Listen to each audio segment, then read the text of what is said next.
अलंकार। इस वीडियो में हम अलंकार पहचानने की ट्रिक देखेंगे उदाहरण सहित।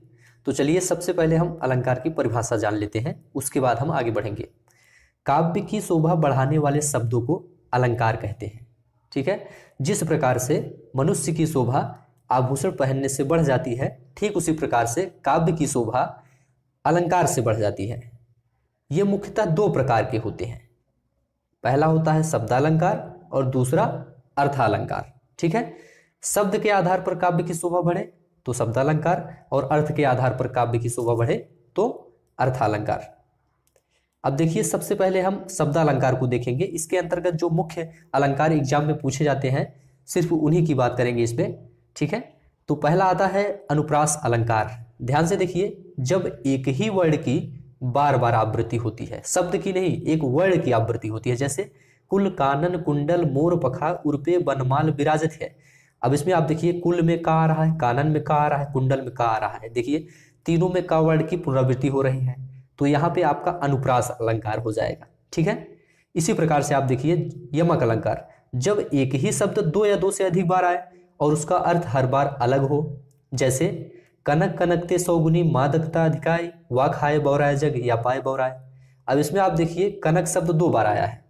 एक कनक का अर्थ होता है सोना और दूसरे का अर्थ क्या होता है, धतूरा। तो इस प्रकार के वाक्य आए तो वहां पे यमक अलंकार होता है। ठीक है, इसमें एक शब्द दो या दो से अधिक बार आता है यमक में, और अनुप्रास में एक ही वर्ड बार बार आता है, उसमें वर्ड इसमें शब्द, इसे ध्यान में रखिएगा। चलिए क्लियर हो गया। श्लेष अलंकार देखते हैं।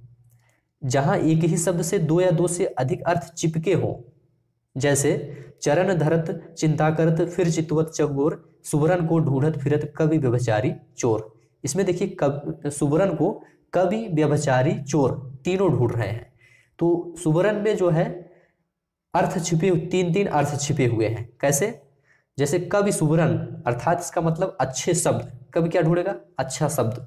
व्यभिचारी सुबरन इसका मतलब होता है अच्छा रूप रंग। चोर भी सुबरन अर्थात स्वर्ण ढूंढ रहा है। इस प्रकार से सुबरन के यहाँ तीन तीन अर्थ निकल के आ रहे हैं। ठीक है, कवि व्यभिचारी चोर अपने अपने तरीके से सुबरन का अर्थ निकाल रहे हैं। तो इस प्रकार के जब वाक्य मिलेंगे जहां पे एक ही शब्द में कई अर्थ छिपे रहते हैं, तो वहां श्लेष अलंकार होता है। ठीक है, क्लियर हो गया। चलिए अगला अब हम देख लेते हैं अर्थालंकार। देखिए शब्दालंकार में मुख्य मुख्य अलंकार हमने देख लिया। अब हम अर्थालंकार के जो प्रमुख अलंकार हैं उनको देखेंगे, बस जो एग्जाम में आते हैं। जब पंक्ति में योजक चिन्ह आए और साथ में सा सी से सरिस जैसा तुल्य सम ऐसे शब्द आए, तब वहां आपका उपमा अलंकार होता है। यहाँ योजक की अनिवार्यता नहीं है, सा सी से ऐसे शब्द आ जाए तब भी उपमा अलंकार होता है, लेकिन ज्यादातर योजक इसके साथ में ही लगता है। जैसे मुख बाल रवि सम लाल होकर ज्वाल सा बोधित हुआ। इसमें देखिए सा आ गया और सम आ गया, इसका मतलब ये क्या है, उपमा अलंकार हो गया।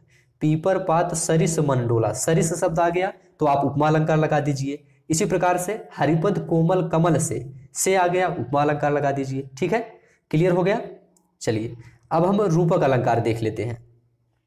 देखिए इसमें क्या होता है, योजक चिन्ह आता है लेकिन सा सी से तुल्य सम सरिस जैसा ये शब्द नहीं आते हैं, इसे ध्यान में रखना। रूपक अलंकार आप तभी पहचान पाएंगे जिसमें सिर्फ केवल योजक चिन्ह आए, उसमें सा सी से तुल्य ऐसे शब्द ना आए। जैसे सिर झुका तूने नियत की मान ली यह बात, स्वयं ही मुरझा गया तेरा हृदय जलजात, योजक चिन्ह आ गया, आप रूपक अलंकार लगा दीजिए। चरण कमल बंदो हरे, योजक चिन्ह आ गया, रूपक अलंकार लगा दीजिए। सिर्फ योजक चिन्ह रहे, उसमें सा सी से ऐसे शब्द ना आए तो रूपक हो जाता है। ठीक है, और अगर सा सी से योजक के साथ आते हैं तब आपका उपमा हो जाता है। क्लियर हो गया दोनों। चलिए अब हम अगला देख लेते हैं उत्प्रेक्षा अलंकार। जब किसी भी वाक्य रचना में मानो आ जाए, मनु आ जाए, मनो आ जाए, मनहु आ जाए, जानो जनु जनम ज्यों ऐसे शब्द आए, तब आपका वहां पे उत्प्रेक्षा अलंकार होता है। जैसे उस काल मारे क्रोध के तनुकाप ने उसका लगा, मानो हवा के जोर से सोता हुआ सागर जगा।